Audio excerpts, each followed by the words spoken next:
সামরিক বাহিনীর যে সকল গোপন চুক্তি হয়েছে, বিশেষত ভারতের সাথে প্রতিরক্ষা সরঞ্জাম ক্রয়, মিলিটারি শিক্ষা সহযোগিতা সহ অন্যান্য সমস্ত চুক্তি বাতিল করতে হবে। ভারতের বাংলাদেশ সীমান্তের অভ্যন্তরে হত্যা বন্ধ করতে হবে, সকল হত্যার বিচার চাইতে হবে। সেই সাথে ভারতের চোরাচালানকারীদের দেখা মাত্রই গুলির নির্দেশ এবং গ্রেপ্তার করতে হবে। যদি বিএসএফ বাংলাদেশের অভ্যন্তরে কিংবা আন্তর্জাতিক সীমারেখার মধ্যে আইন অমান্য করে, তবে সমুচিত জবাব দিতে দ্বিধাবোধ করবে না। ভারতীয় চোরাচালানকারীদের রোধে বাংলাদেশ তার অভ্যন্তরে কাঁটাতারের বেড়া দিবে, প্রয়োজনে দেয়াল তুলবে। বাংলাদেশিদের 1972 থেকে 2020 সাল পর্যন্ত ভারতের বিএসএফ হত্যা করেছে আনুমানিক 1860 জন, আহত করেছে 1145 জন, অপহৃত করেছে 1408 জন, নিখোঁজ 111 জন, ধর্ষণ 15 নারী। 2001 থেকে 2020 সালে এই সংখ্যাগুলো অত্যাধিক। 2001 থেকে 2006 সালের মধ্যে খালেদা জিয়ার শাসন আমলে ঘটেছে সবচেয়ে বেশি। বাংলাদেশে কর্মরত বিদেশিরা, বিশেষত ভারতীয়রা করছে অর্থ পাচার, দিচ্ছে কর ফাঁকি। বিদেশি কর্মীদের আয়কর রিটার্নও দাখিল করার বিধান রয়েছে, অথচ এসবের নিয়ম নীতির তোয়াক্কা না করে লক্ষ লক্ষ বিদেশি নাগরিক বাংলাদেশ থেকে কোটি কোটি টাকা পাচার করে নিয়ে যাচ্ছে, সরকারকে তার প্রাপ্য রাজস্ব থেকে বঞ্চিত করছে। সেটা রোধে 1 সপ্তাহ সময় বেঁধে দিতে হবে। এর মধ্যে অনুমতিপত্র দেখাতে ব্যর্থ হলে ভারতে ফিরে গিয়ে আবেদন করতে হবে। আর আইন অমান্য করে থাকলে গ্রেপ্তার করে বিচারের সম্মুখীন করা হবে। সেই সাথে নিয়োগ দেওয়া প্রতিষ্ঠানকে জরিমানা দিতে হবে অবৈধ নিয়োগের জন্য। এ লক্ষ্যে সরকারি বাহিনীর সাথে ছাত্র জনতার অফিস কারখানায় চেক পয়েন্ট বসাবে শীঘ্রই।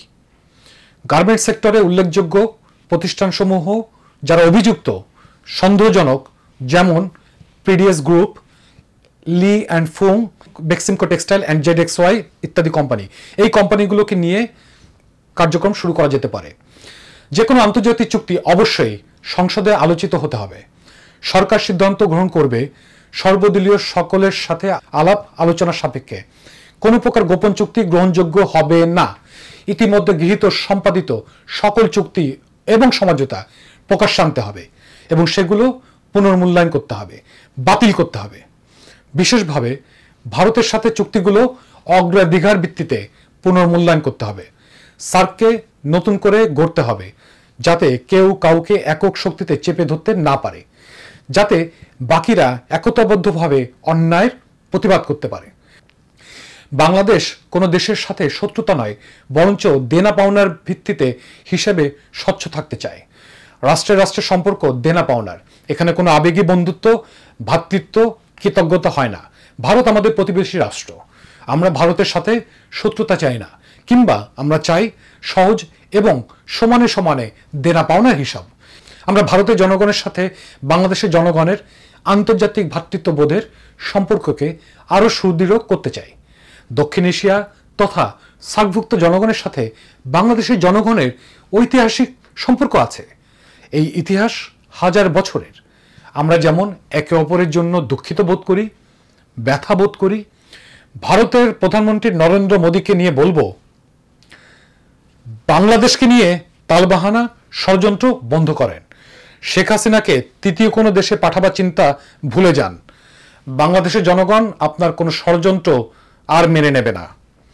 বাংলাদেশের জনগণ ভারতের জনগণের সাথে ঐক্যবদ্ধভাবে আপনাকে গদি ছাড়া করে আপনাকেও ওই স্বৈরাচারের দোষর হিসেবে বিচার করতে চাইবে আন্তর্জাতিক আদালতে।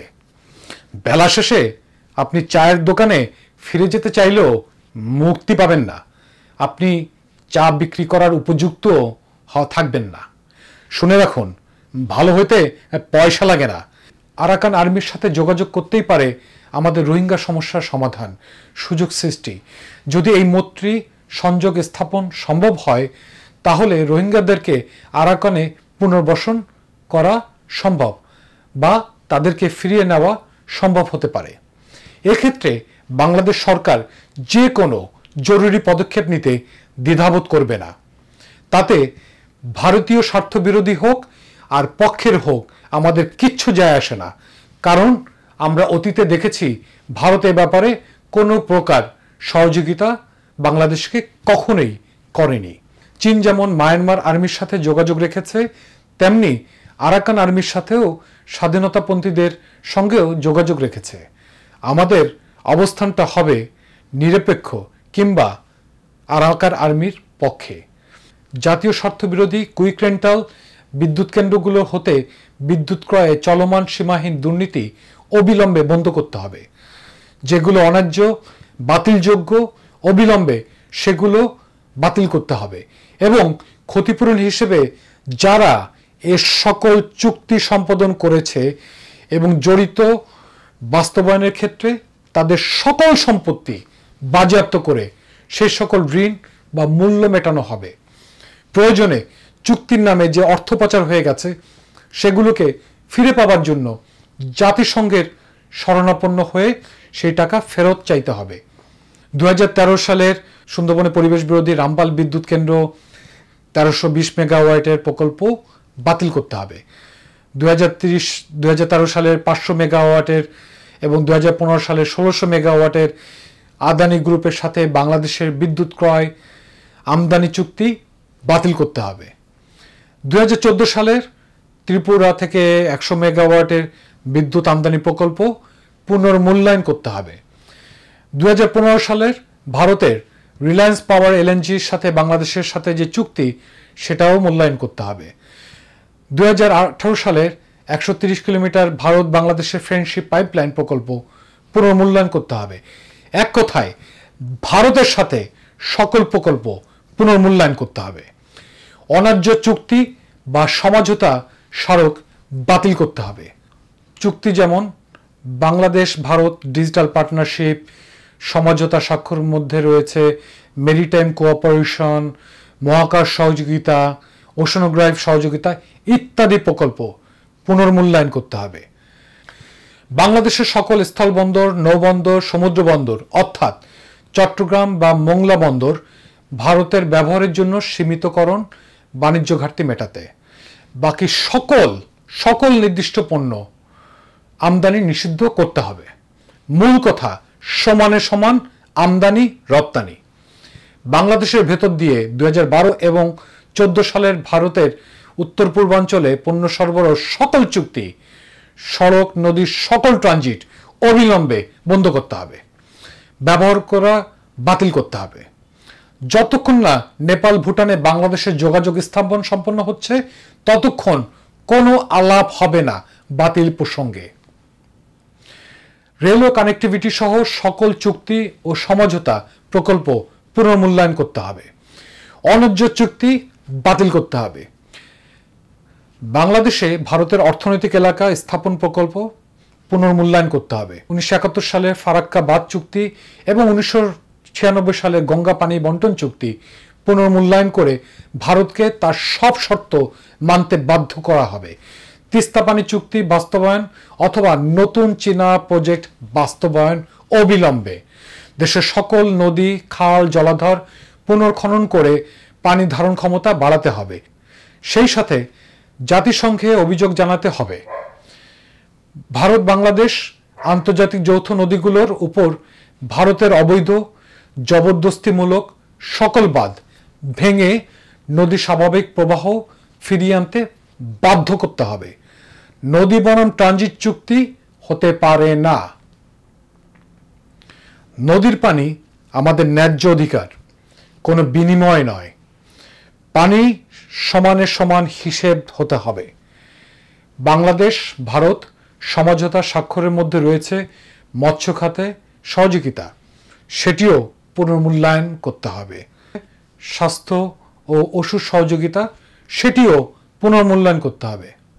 দুর্যোগ ব্যবস্থাপনা ইত্যাদি প্রকল্প পুনর্মূল্যায়ন করতে হবে।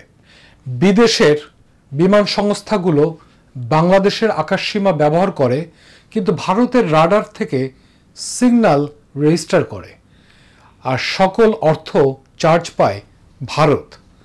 বাংলাদেশের আকাশসীমা ভাড়া গুনছে আন্তর্জাতিক বিমান সংস্থাগুলো থেকে।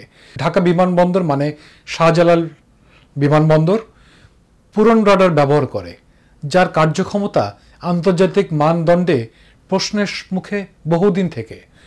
2017 সালে চট্টগ্রামের বিমানবন্দরে জন্য নতুন একটি চতুর্থ প্রজন্মের রাডার কেনা হয়। স্থাপন করা হলেও এখনো পর্যন্ত চালু করে কমিশন করা সম্ভব হয়নি। ভারতের আপত্তির কারণেই নাকি এই রাডার সচল করা যাচ্ছে না। ভারতীয় টিভি চ্যানেলের দৌড়ে আমাদের দেশের টিভি চ্যানেলগুলো রুগ্ন অবস্থায় আছে। ওটিটি প্ল্যাটফর্ম যেমন হইচই, জি5, আড্ডা টাইমস, ইরোস নাও এইগুলি অবশ্যই অবিলম্বে বন্ধ করতে হবে। এদের পেমেন্ট পদ্ধতিতে ব্যবহৃত বাংলাদেশি কোম্পানিগুলোকে সতর্কতা জানাতে হবে যেন অবিলম্বে তারা ভারতের প্রতিটি সেবাসমূহ বন্ধ করে দেয়। ছবি বাংলাদেশে দ্বিপাক্ষিকভাবে দেখানো যেতে পারে এবং সেটা সৌজন্য ভিত্তিতে, কিন্তু কোনো একটি স্বার্থ রক্ষায় ছবি আমদানি এটা অবশ্যই বন্ধ করতে হবে। উৎসব তারাও আমাদের এখানে করবে, আমরাও তাদের ওখানে গিয়ে করব। টেক্সট বুক বোর্ড, কারিগরি শিক্ষা বোর্ড এবং উন্মুক্ত বিশ্ববিদ্যালয়, স্কুল বিশ্ববিদ্যালয় যাই হোক না কেন, সরকারি বেসরকারি, ক্লাস 1 থেকে মাস্টার্স পর্যন্ত যে সিলেবাসটা তৈরি হয় সেটি এখন ভারতেই তৈরি হয় এবং বই যেগুলি ছাপানো হয়, মুদ্রণ হয়, সেটাও ভারতে হয়। আজকে বাংলা বাজার শেষ হয়ে গেছে। গত 15টি বছর পরিকল্পিতভাবে এই প্রকাশনা জগৎকে ভারতের হাতে তুলে দেওয়া হয়েছে। বাংলা বাজার কেন্দ্রিক আজকের লক্ষ লক্ষ বেকার, শুধু লক্ষ লক্ষ বেকার নয়, এই বেকারদের সঙ্গে এক একটি পরিবার জড়িত। সুতরাং লক্ষ লক্ষ মানুষ আর্থিক কষ্টে দিন যাপন করছে। অবিলম্বে এই সকল প্রকার অন্যায়, দেশদ্রোহীমূলক সরকারি কর্মকাণ্ড বন্ধ করতে হবে। পুরো বাজার অর্থাৎ সিলেবাস থেকে প্রকাশনা সমস্ত কিছু বাংলাদেশে ফিরিয়ে আনতে হবে।